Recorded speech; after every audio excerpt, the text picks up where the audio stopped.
আকাশবাণী আগরতলা। স্থানীয় সংবাদ পড়ছি চন্দন লেখা পাল। এখনকার বিশেষ বিশেষ খবর হলো, মুখ্যমন্ত্রী অধ্যাপক ডক্টর মানিক সাহা আজ মুখ্যমন্ত্রী গ্রাম সম্পর্ক যোজনা, দ্বিতীয় পর্যায়ের মুখ্যমন্ত্রী ত্রিপুরা গ্রাম সমৃদ্ধি যোজনা এবং 15,000 পরিবারের মেগা গৃহপ্রবেশের ভার্চুয়ালভাবে উদ্বোধন করেন। মুখ্যমন্ত্রী আজ আগরতলায় বিদ্যালয় শিক্ষা দপ্তরের অধীনে 102 জনকে শারীর শিক্ষক এবং 55 জনকে স্পেশাল এডুকেটর পদে নিয়োগপত্র প্রদান করেন। প্রধানমন্ত্রী নরেন্দ্র মোদী আজ নতুন শ্রম সংস্কারগুলির প্রশংসা করেছেন। বিচারপতি সূর্যকান্ত আজ ভারতের 53তম প্রধান বিচারপতি হিসেবে শপথ গ্রহণ করেন। ত্রিপুরা ক্রিকেট অ্যাসোসিয়েশন পরিচালিত সদরের অনূর্ধ্ব 13 বছরের ক্রিকেট প্রতিযোগিতায় চাম্পামুড়া চ্যাম্পিয়ন। এবারে সংবাদ বিস্তারিত। মুখ্যমন্ত্রী অধ্যাপক ডক্টর মানিক সাহা আজ মুখ্যমন্ত্রী গ্রাম সম্পর্ক যোজনা, দ্বিতীয় পর্যায়ের মুখ্যমন্ত্রী ত্রিপুরা গ্রাম সমৃদ্ধি যোজনা এবং 15,000 পরিবারে মেগা গৃহপ্রবেশের ভার্চুয়ালভাবে উদ্বোধন করেন। এই উপলক্ষে আজ আগরতলার প্রজ্ঞাভবনে আয়োজিত এক অনুষ্ঠানে মুখ্যমন্ত্রী বলেন, গ্রামীণ এলাকার মানুষের উন্নয়নে রাজ্য সরকার স্বাস্থ্য ও শিক্ষা, যোগাযোগ সহ প্রতিটি ক্ষেত্রে স্বচ্ছতার সঙ্গে কাজ করছে। মুখ্যমন্ত্রী বলেন, প্রধানমন্ত্রী আবাস যোজনায় 15,000 পরিবারের একই সঙ্গে পাকা গৃহে প্রবেশ রাজ্যের জন্য একটি ঐতিহাসিক দিন। তিনি বলেন, মুখ্যমন্ত্রী গ্রাম সম্পর্ক যোজনা ও মুখ্যমন্ত্রী ত্রিপুরা গ্রাম সমৃদ্ধি যোজনাগুলির সুফল দ্রুত গ্রামাঞ্চলের মানুষের কাছে পৌঁছে দিতে হবে। ফলে গ্রামীণ এলাকার মানুষের জীবনযাত্রার মান উন্নয়নে এক নতুন দিগন্ত উন্মোচিত হবে। ব্লক স্তরে প্রধানমন্ত্রী আবাস যোজনায় ভালো কাজের জন্য রৈশাবাড়ি, করবুক, তেলিয়ামুড়া, কলাছড়া, মোহনভোগ, জোলাইবাড়ি, চণ্ডীপুর, লেফুঙ্গা ব্লককে আজ পুরস্কৃত করা হয়।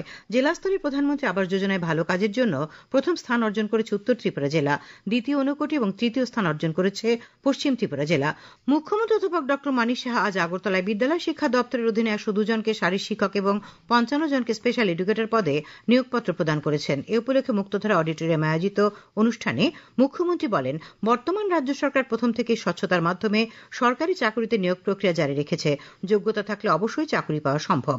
বিশেষ সচিব রাভেল হেমেন্দ্র কুমার স্বাগত ভাষণ দেন। বিদ্যালয় শিক্ষা দপ্তরের অধিকর্তা এনসি শর্মা বলেন, শারীর শিক্ষকদের রাজ্যের বিদ্যাজ্যোতি বিদ্যালয়গুলিতে পোস্টিং দেওয়া হবে, যেখানে শারীর শিক্ষাকে একটি বিষয় হিসেবে শিক্ষার্থীদের পড়ানো হবে। তাছাড়া স্পেশাল এডুকেটররা দিব্যাঙ্গ ছাত্রছাত্রীদের প্রশিক্ষণ দেবেন। বিধায়িকা স্বপ্না দেববর্মার নেতৃত্বে রাজ্য বিধানসভার লাইব্রেরি বিষয়ক কমিটির সদস্যরা আজ থেকে ঊনকোটি উত্তর ত্রিপুরা জেলা সফর শুরু করেছেন। কমিটিতে অন্যান্য সদস্যরা হলেন বিধায়ক জিতেন্দ্র মজুমদার, রামু দাস ও নয়ন সরকার। প্রতিনিধি দলটি আজ দুপুরে প্রথমে ঊনকোটি জেলার ফটিকরায়স্থিত কুমারঘাট মহকুমা জনগ্রন্থাগারটি পরিদর্শন করেন। তারা গ্রন্থাগারের পরিষেবা ও পরিকাঠামো সম্পর্কে খোঁজ খবর নেন এবং স্থানীয় জনপ্রতিনিধি ও সরকারি আধিকারিকদের সঙ্গে কথা বলেন। উপস্থিত ছিলেন ঊনকোটি জেলা পরিষদের সভাধিপতি অমলেন্দু দাস, কুমারঘাট পঞ্চায়েত সমিতির চেয়ারপারসন সুমতি দাস প্রমুখ। প্রতিনিধি দলটি গ্রন্থাগারের পাঠক পাঠিকাদের সঙ্গেও কথা বলেছেন। কেন্দ্রীয় গ্রামোন্নয়ন মন্ত্রকের ভূসম্পদ দপ্তরের পাইলট প্রকল্প নকশা বা national Jio special knowledge based land survey of urban হ্যাবিটেশনস প্রকল্পের প্রথম পর্যায়ে সারা দেশের 151টি নগর এলাকাকে চিহ্নিত করা হয়েছে। রাজ্যে এই প্রকল্পের আওতায় একমাত্র চিহ্নিত হয়েছে আগরতলা পুর নিগম এলাকা। প্রকল্প রূপায়ণের অন্যতম দায়িত্বে রয়েছে রাজ্যের ভূমিলেখ্য ও ভূমি জরিপ দপ্তর। দপ্তরের অধিকর্তা জানান, নগর এলাকায় এই জরিপের ব্যাপারে সার্বিক প্রস্তুতি চলছে। এখন এ নিয়ে একটি প্রতিবেদন। সারা দেশেই ব্যাপক হারে এবং দ্রুত নগরায়নের ফলে সময়ের চাহিদা মেনেই ছোট ছোট প্লটে জায়গার মালিকানার রেকর্ড হচ্ছে। পাল্লা দিয়ে জমি জরিপের কাজেও জটিলতা বাড়ছে। রাজ্যেও ব্যতিক্রম নেই। পূর্বেকার জরিপ ব্যবস্থায় চিরাচরিত ফিতে স্কেলের মাধ্যমে জায়গা মাপার ক্ষেত্রে হাতের এদিক সেদিক হলেই অনেক হিসেবের সমস্যা হয়ে থাকতেই পারে। তাই আগেকার পদ্ধতির পরিবর্তে সারা দেশে নতুন চালু হওয়া নকশা প্রকল্পের জরিপে সাহায্য নেওয়া হবে বর্তমান সময়ে সহজলভ্য ড্রোন প্রযুক্তি। এই ক্ষেত্রেও বেশ কয়েকটি ধাপে প্রতিটি প্লটের রেকর্ড যাচাই করে উপগ্রহ ভিত্তিক প্রযুক্তিতে জমির খসড়া ম্যাপ প্রকাশ করা হবে। জমির মালিকরাও তখন ম্যাপ সংক্রান্ত বিষয়ে নিজেদের দাবি আপত্তি জানাতে পারবেন। সেই অনুযায়ী সমস্ত হিসেব জমির মালিকদের প্রকৃত জমির অবস্থান বুঝিয়ে চূড়ান্ত হবে ম্যাপ এবং সার্বিক রেকর্ড, জানালেন রাজ্যের ভূমিলেখ্য ও ভূ জরিপ দপ্তরের অধিকর্তা Subhash Chandra Saha. Vertical property capture হলো, তার যে টোপোগ্রাফিতে যে চেঞ্জ হলো, নতুন নতুন জিনিসগুলো ফিচারগুলো অ্যাড হলো, সবগুলোকে মিলে ডাটাবেসের মধ্যে গুলোকে রাখা হবে। এই ডাটাবেসটাকে আমাদের আরবান ডেভেলপমেন্ট ডিপার্টমেন্ট যেমন ইউজ করতে পারবে, ঠিক সেরকম ল্যান্ড রেকর্ড ডিপার্টমেন্ট গুলোকে তার রেকর্ড আপডেশনের জন্য সময় অনুযায়ী ইউজ করতে পারবেন। এবং এই যে কাজটা, নকশার যে কাজটা, এটাকে অ্যাকচুয়ালি 3টে ফেজে করা হবে। ফার্স্ট ফেজ হচ্ছে ড্রোন সার্ভে বা এরিয়াল সার্ভে। এতে করে আগরতলা মিউনিসিপাল কর্পোরেশন এরিয়ার ড্রোন সার্ভে করে ছোট ছোট ভাগ করে করে ড্রোন ইমেজ কালেকশন করা হবে। ড্রোন ইমেজটাকে অর্থোরেক্টিফাইড ইমেজে কনভার্ট করা হবে। অর্থোরেক্টিফাইড ইমেজটাকে আমাদের যে এক্সিস্টিং যে ক্যাডাস্ট্রাল ম্যাপ আছে এর উপর সুপারইম্পোজ করা হবে করে ম্যাপ 1 হিসেবে ড্রাফট পাবলিশ হবে। সব ঠিক থাকলে আগামী কয়েক সপ্তাহের মধ্যেই শুরু হতে চলেছে এই অত্যাধুনিক জরিপের প্রকল্প নকশা রূপায়ণের কাজ। সুমন ভট্টাচার্যের প্রতিবেদন, সংবাদ কক্ষ থেকে রাহুল লোধ, আকাশবাণী আগরতলা। খবর প্রচারিত হচ্ছে আকাশবাণীর আগরতলা কেন্দ্র থেকে। প্রধানমন্ত্রী নরেন্দ্র মোদী আজ বলেছেন যে সরকারের নতুন শ্রম সংস্কারগুলি ভবিষ্যতের জন্য প্রস্তুত, অর্থনীতির প্রতি অঙ্গীকার, সম্মতি সহজীকরণ, মহিলা কর্মীদের ক্ষমতায়ন এবং বিশ্ব মূল্য শৃঙ্খলে দেশের অবস্থানকে শক্তিশালী করার প্রতিফলন।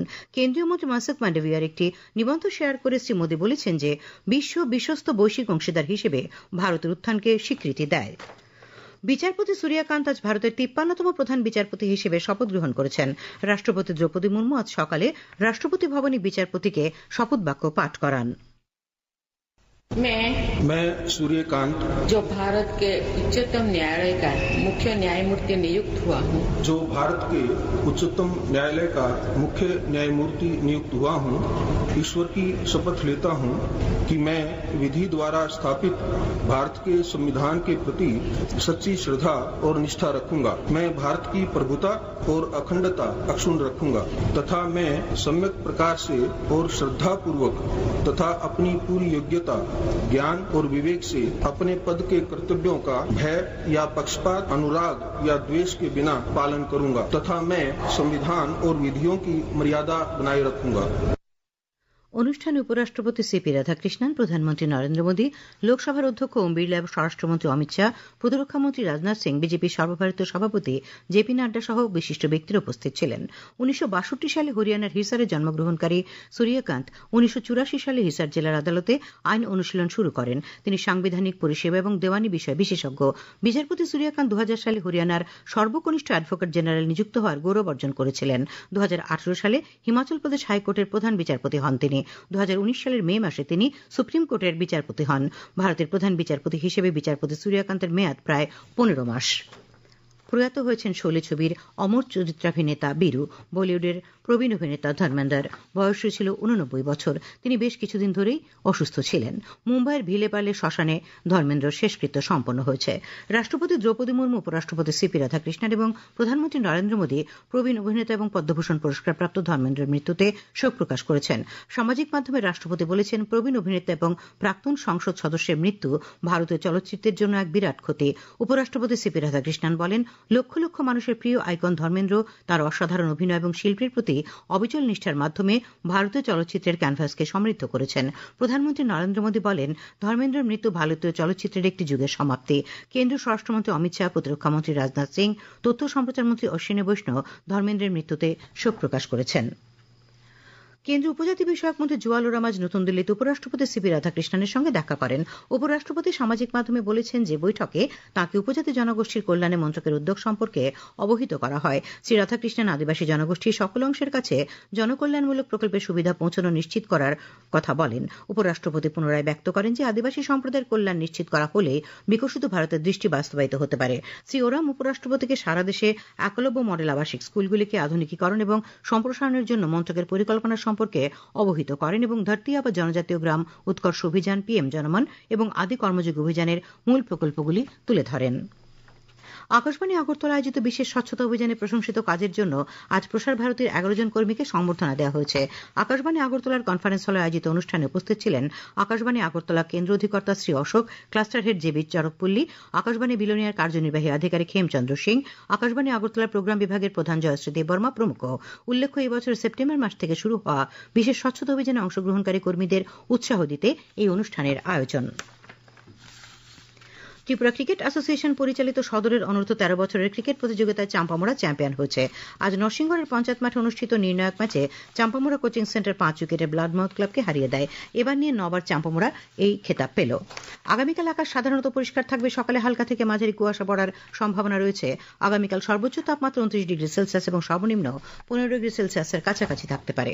শেষ করার আগে খবরের বিশেষ বিশেষ অংশগুলি আরেকবার। মুখ্যমন্ত্রী অধ্যাপক ডক্টর মানিক সাহা আজ মুখ্যমন্ত্রী গ্রাম সম্পর্ক যোজনা দ্বিতীয় পর্যায়ের মুখ্যমন্ত্রী ত্রিপুরা গ্রাম সমৃদ্ধি যোজনা এবং 15,000 পরিবারে মেগা গৃহ প্রবেশের ভার্চুয়াল উদ্বোধন করেন। মুখ্যমন্ত্রী আজ আগরতলায় বিদ্যালয় শিক্ষা দপ্তরের অধীনে 102 জনকে শারীর শিক্ষক এবং 55 জনকে স্পেশাল এডুকেটর পদে নিয়োগ দিয়েছেন। প্রধানমন্ত্রী নরেন্দ্র মোদী আজ নতুন শ্রম সংস্কারগুলির প্রশংসা করেছেন। বিচারপতি সূর্যকান্ত আজ ভারতের 53তম প্রধান বিচারপতি হিসেবে শপথ নিয়েছেন। ত্রিপুরা ক্রিকেট অ্যাসোসিয়েশন পরিচালিত সদরের অনূর্ধ্ব 13 বছরের ক্রিকেট প্রতিযোগিতায় চাম্পামুড়া চ্যাম্পিয়ন।